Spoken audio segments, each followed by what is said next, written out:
Kelvin, Sarah, just been watching you have a little move around there, but this is the Norwegian connection. That's right, it's a friend of Simon's. We've got Simon in the background there.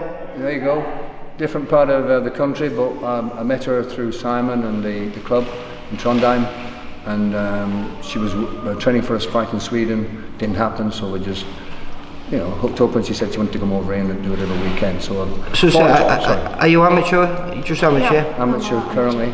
Yeah. Sure. And what's the scene like in Norway? It's not massive. It's picking up now since Simon and others have been trying to profile it quite a lot. It's picking up, and it's still a blank page in terms of professional boxing, and it's always been very athletic as far as amateur boxing is concerned. But there's not so many big girls around, and that's why Sarah's how tall are you, Sarah? And she's been doing light heavyweight over there, but she really is a middleweight, and she has to drop those kilos to get to and get the contest. How tall? 188. That's pretty tall for me. He's tall, isn't it? She's okay, she's just about manage it on the pads. But she's come over here, and fortunately we've had Cindy and Dave Langhorn who've accommodated us for 3 days of sparring and tech sparring, and it's been great.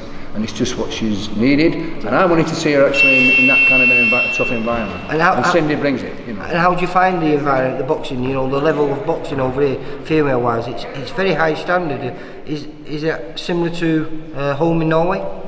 It's better gyms, it's higher standards, and the coach is great. The environment, I love it. So yeah, it's been. I have learned a lot in just 3-4 days. And how old are you, Sarah?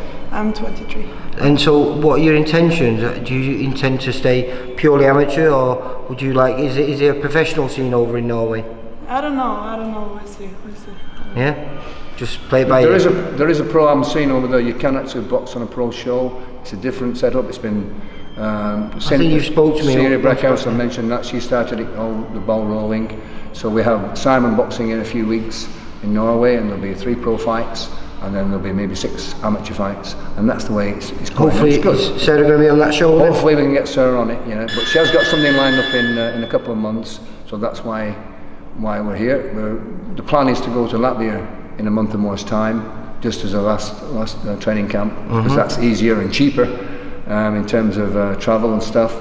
But I don't know whether we'll get as good a sparring as what we've got these past few days from Cindy. That was good sparring, that one. I enjoyed that. Good. Very enjoyable to watch. Certainly found out 1 or 2 things about Sarah, because I hadn't seen them before. I hadn't seen her in competition, and she hasn't done that much. She's only 10-0 amateurs, but she wants it so much, that's why she's here. So I like what he says, only 10-0, eh, Sarah? Doing you down there. Well, listen, really good luck with your future and what happens next, and hopefully I'll be interviewing perhaps after a fight, and it might be your first professional. For all boxing info, news and latest interviews, amateur and pro, across the north, click and subscribe. VIP Boxing Promotions. Also Twitter, Instagram and Facebook.